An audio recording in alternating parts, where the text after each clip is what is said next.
Apparently we should be wary of leaders that talk too much.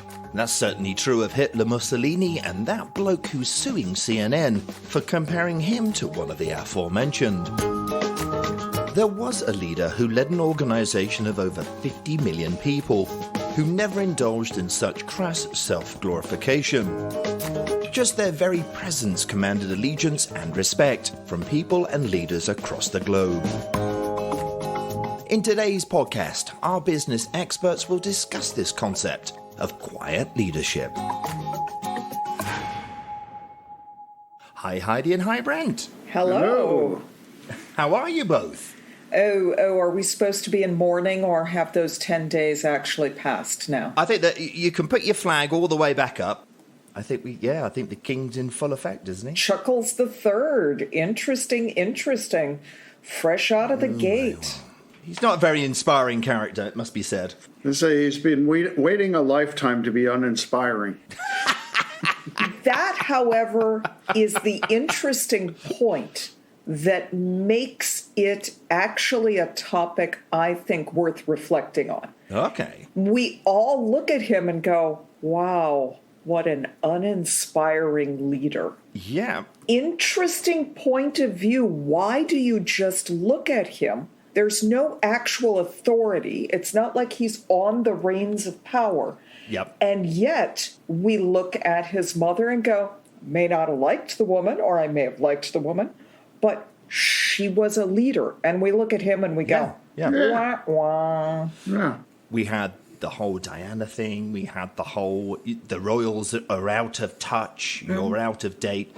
And she sort of handled those with a steady hand at the helm.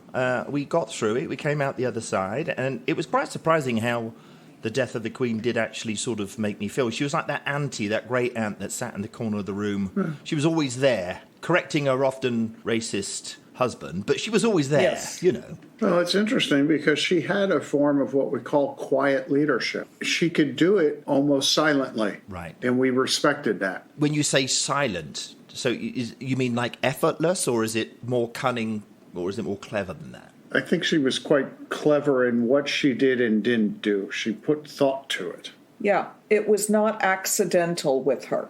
And if anything, I think that that's possibly something that we sense in Charles as being lacking, that there's a slightly more selfish, let me express myself.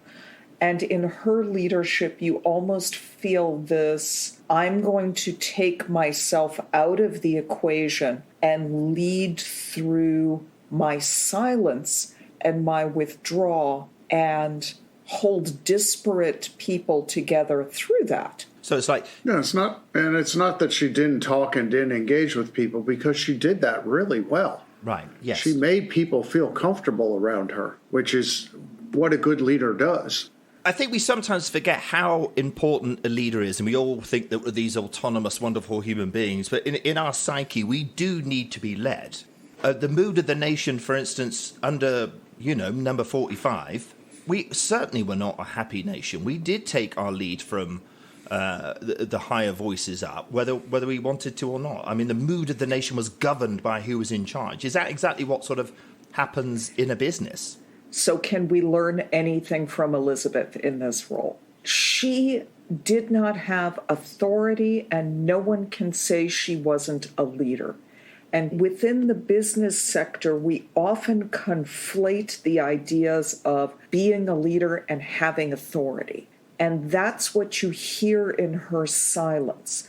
Having been a constitutional monarch, she was not responsible for policy, and yet I don't think anyone would doubt she was a much better leader than, let's say, Boris Johnson, just to pull out someone randomly. She looked at everyone who was within government from a slightly adjacent sort of viewpoint, and I think it's much easier to assess people in that way. I mean, but when you're looking at or talking to organisations, that sort of leadership, is it something you could ever teach, or is that just inherent in the person in the first place, or just not there at all? I think it can be massaged and it can be influenced. I don't think you can teach it. I think you can modify behavior to act in a certain way. And I agree with Brent fully in that Org-ology doesn't believe.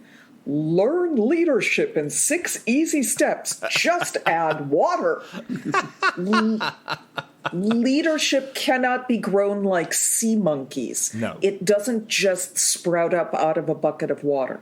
You can, however, look to those characteristics of steady leadership and nurture them. Right. It's a process of self-reflection and wanting to acquire those skills. So when you guys meet someone within an organization who wants to be or is in a leadership role, what sort of personality traits do you want to see or you are excited to see that gives you confidence that they can become that sort of leader? What sort of character becomes that sort of leader?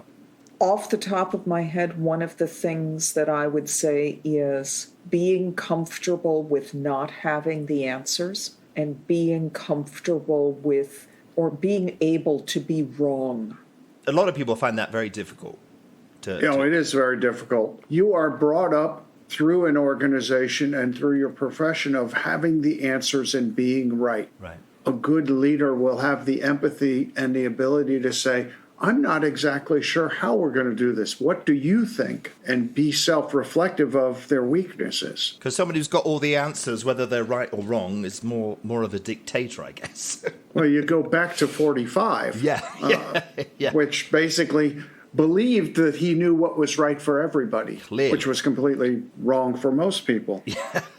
All of us. And not to beat on him or the Queen or anybody else, but the Queen was just the opposite. The Queen would say, that's a wonderful ideal. Maybe we should look into that. Yeah. She wouldn't say, I know that's not going to work, or yes, that's great. It's kind of that softer touch of interesting ideal. We should look into that. Yeah. I wonder if it's to do with her not only being sort of the mother, inverted commas, of the nation, but she was a mother herself, that sort of understanding on where delegating the best skills, Well, I think calling anyone in the House of Windsor a particularly motherly figure is a stretch by any imagination.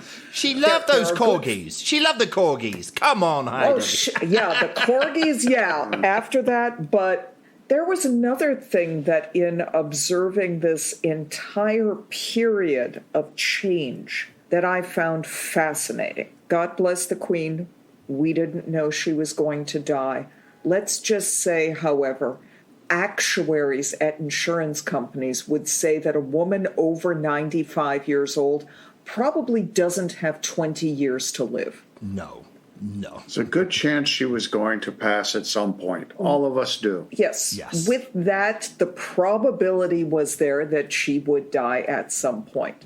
Here's the thing that stunned me. There were plans in place for all of the people in those funny little hats to get out there in their costume play and do all of their ritual things. And clearly, that didn't come from nowhere. You need planning for that. Well, and they hadn't done it for decades. Yeah. So there was a lot of planning. There was a lot of planning because we haven't done a transition like this in our lifetime. They planned for the funny hats.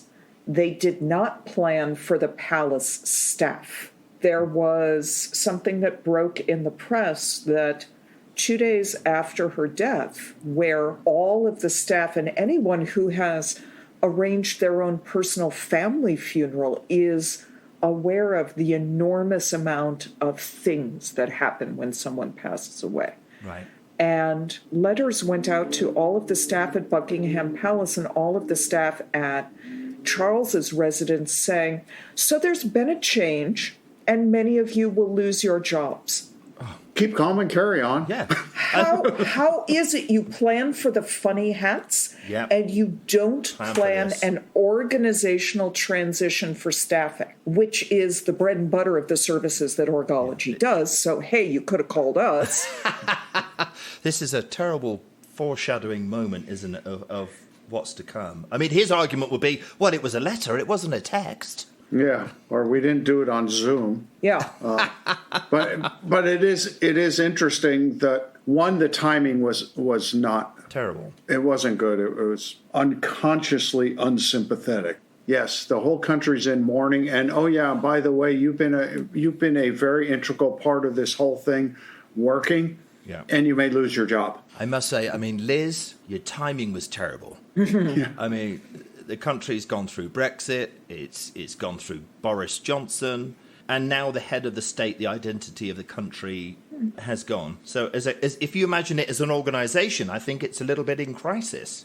Oh, it's horribly in crisis. No one knew it would come the way it did. But what I would say is, if you as an individual are looking at what does leadership mean? Does leadership mean me standing up charismatically in front of my employees? All I can recommend is look at the UK and watch this space. Yeah. They are in a horrible leadership crisis, and it is a space to watch for what makes a good leader, what makes a poor leader, and what do you want to learn out of that crisis. Good, bad, or ugly, all you can do in a crisis is ask what you can learn out of it.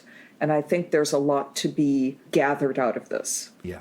And if you have dollars and you need pounds right now, it would be a great time to buy it. They're on sale. I tell you. Well, yes, all eyes are looking towards Britain to see how it will come out of the crapper. Anyway, what have we got to look forward to next week, Heidi? Floppy disks. Oh, I think I remember those. Possibly. They're rather floppy. Yeah, they haven't sold them for over 10 years, but you might remember them. Keep them away from magnets. Ooh, Yeah. yes. Well, thank you very much. I look forward to talking about your floppy bits next week. All right, we'll talk floppy next week. Bye. Bye.